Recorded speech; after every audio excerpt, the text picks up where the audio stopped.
So we're joined now by Nicky Clarke. Hi. First time in Whitehaven.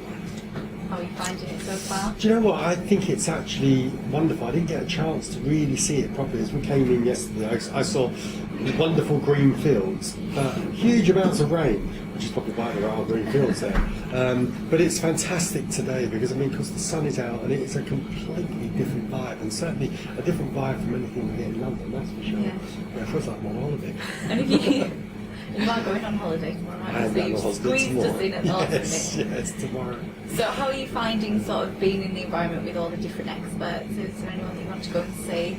Well, actually, I am going to try and put my head into Lawrence's. I've known Lawrence for, 20 odd years now, and but we don't obviously get a chance to really ever work together, so it'd be quite nice. And I do know that actually he has, lots of other talents, and in fact, strangely enough, actually, I'd totally forgotten about it, but 25 years ago, when I first opened the salon, I had this small kind of dungeon area that was, I think they must have used them for wine cellars or something in the salon in Mayfair. I had 5 of them, and I was going to turn one of them into a VIP room, and I commissioned him to come and do all the painting. He wasn't known as a designer then, and he came with these fantastic drawings of, great sort of paintings and Italian, frescoes and stuff like that.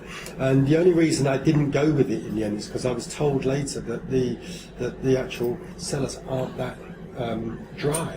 And so all of that wonderful work would never have lasted. So we sort of kept, put a cap on that idea. But no, that's when I first met him, before he was well known in terms of doing, whatever it was, changing rooms or whatever. And what do you think of Lawrence's hair?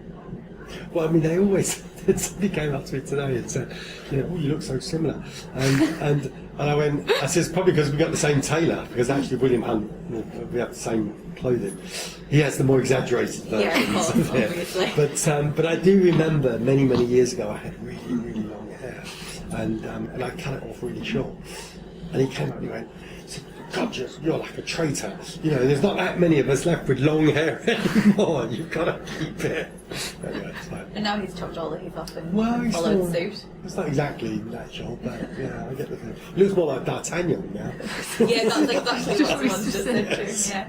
So who do you trust with your hair? Well, Kelly, the model that I'm using today is actually my girlfriend, my long-term girlfriend. So, and although she's actually delving into the world of fashion now and is getting huge reviews, from the likes of, she's making clothes for Naomi Campbell and, Rita Ora and stuff with, Jagger, Georgia Jagger called her stuff in yesterday, and so there's a lot. She's actually a hairdresser, so, she works in the salon still, and so she's doing my hair, but I think we're gonna lose her to the world of fashion pretty soon. I think all the women around here have sort of been quite nervous today, knowing that you're coming and sort of fixing their hair quite a lot, and just sort of in a nice way, I hope.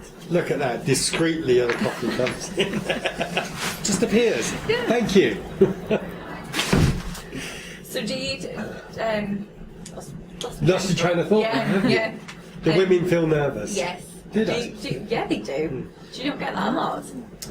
I suppose really, I think it's just they probably feel slightly self-conscious, but I hope that I don't make people feel that way. But there's always going to be an element of people asking my advice, and in fact that's what we did with the show today, because they're not shy about saying what would you do with this, and stuff like that. Because your hair seems to be, even though you've been out on the harbour, it doesn't seem to have moved or be very windswept or messy. Yeah, it's a wig.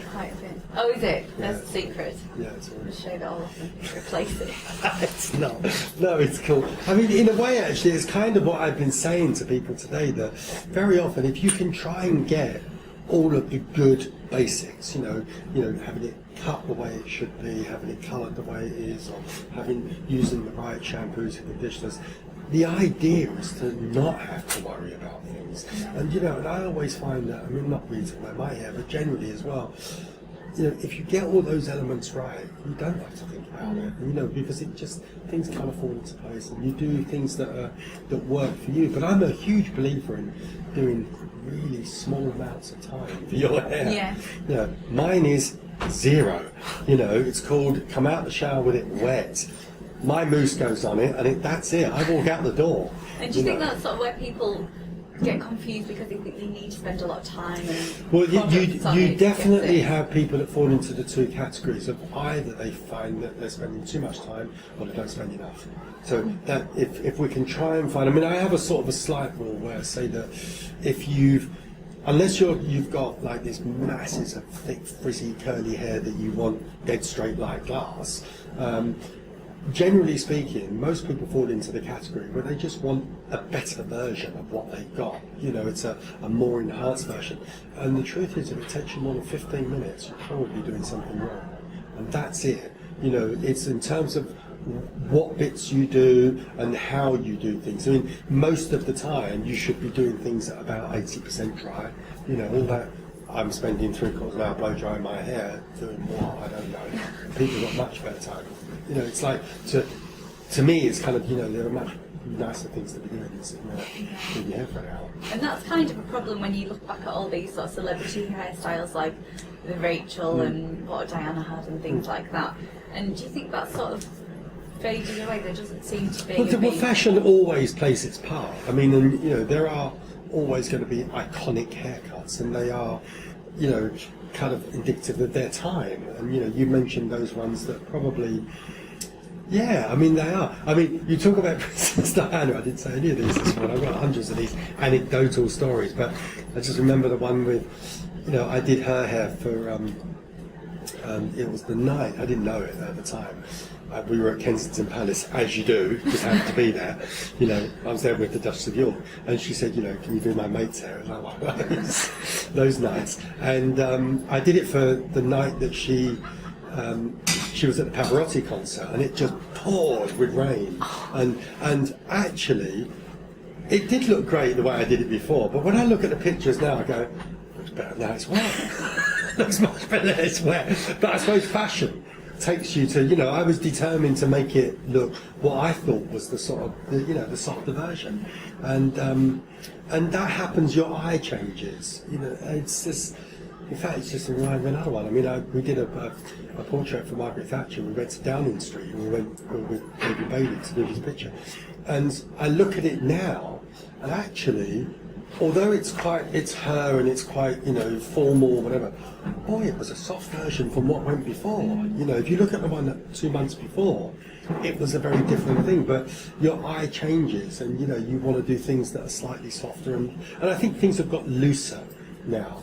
But it will probably change a bit as well, but I can't look at things and see them that formal anymore. Even formal things, I want to sort of break them up a bit, you know what I mean? Yeah. But that's the way fashion works. So you mentioned a couple of your big names there, and I'm sure you've got.